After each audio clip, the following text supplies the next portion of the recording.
Hello, welcome to our recap on Fallout.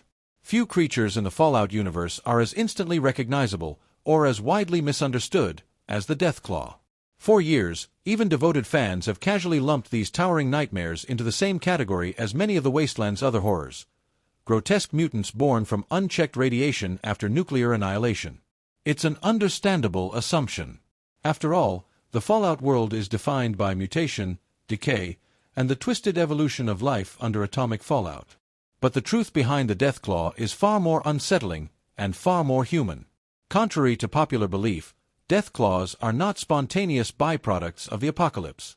They are not accidents of nature or random genetic flukes.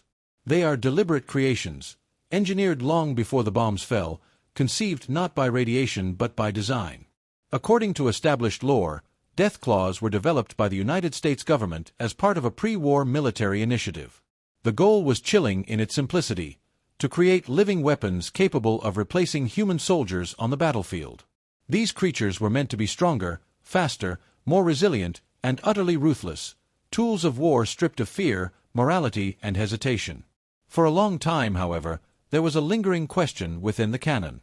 While sources confirmed the government's intentions, there was no definitive evidence that Deathclaws were ever actually deployed in real combat before 2077.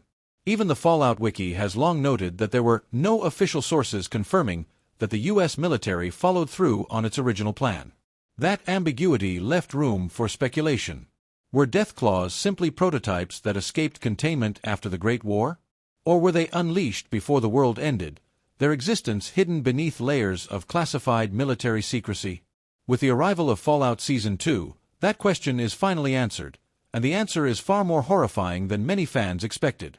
Episode 4 of the second season delivers a revelation that fundamentally alters how Deathclaws are understood within the Fallout timeline. In a striking cold open set on the Alaskan front, the series confirms that Deathclaws were not only completed, but actively used in warfare. The United States didn't just experiment with these creatures, it sent them into battle. This moment doesn't arrive with bombastic exposition or lengthy explanation. Instead, it unfolds through a visceral, almost nightmarish sequence witnessed firsthand by Cooper Howard. The choice to introduce the Deathclaw in this way is deliberate and inspired. Rather than framing the encounter as a conventional action scene filled with heroic posturing or explosive spectacle, the show presents it as outright horror. The pacing is slow, tense, and suffocating. Shadows dominate the screen. Sound design takes precedence over dialogue.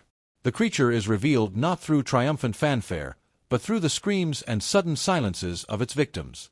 The People's Liberation Army squad that crosses its path never stands a chance. They are not defeated in a battle so much as erased. The Deathclaw doesn't fight, it slaughters. The sequence is brutal, efficient, and deeply unsettling, serving as an unforgettable introduction to the monster fans have been eagerly awaiting since the show's earliest episodes.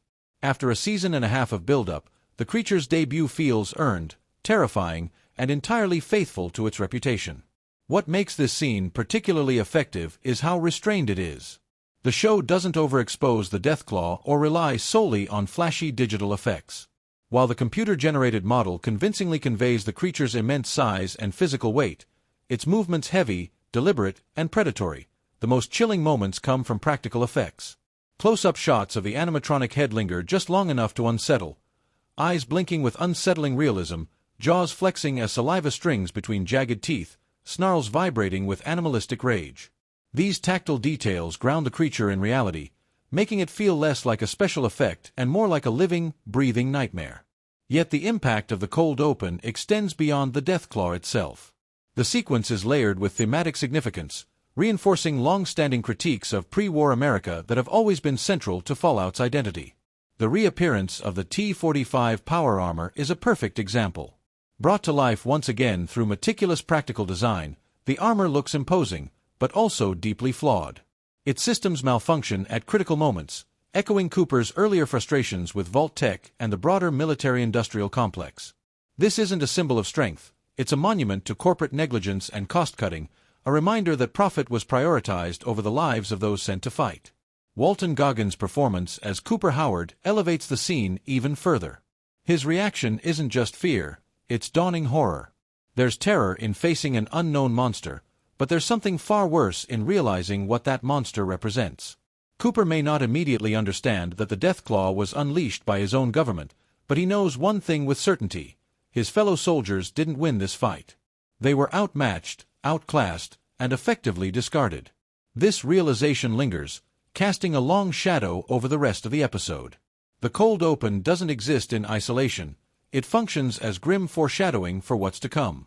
When the narrative later shifts to Lucy and the ghoul finding themselves face to face with a Deathclaw on the New Vegas Strip, the stakes are already clear. The audience knows exactly what this creature is capable of. And unlike the PLA soldiers, or Cooper's men encased in faulty power armor, Lucy and the ghoul have nothing but a handful of weapons and the clothes they're wearing.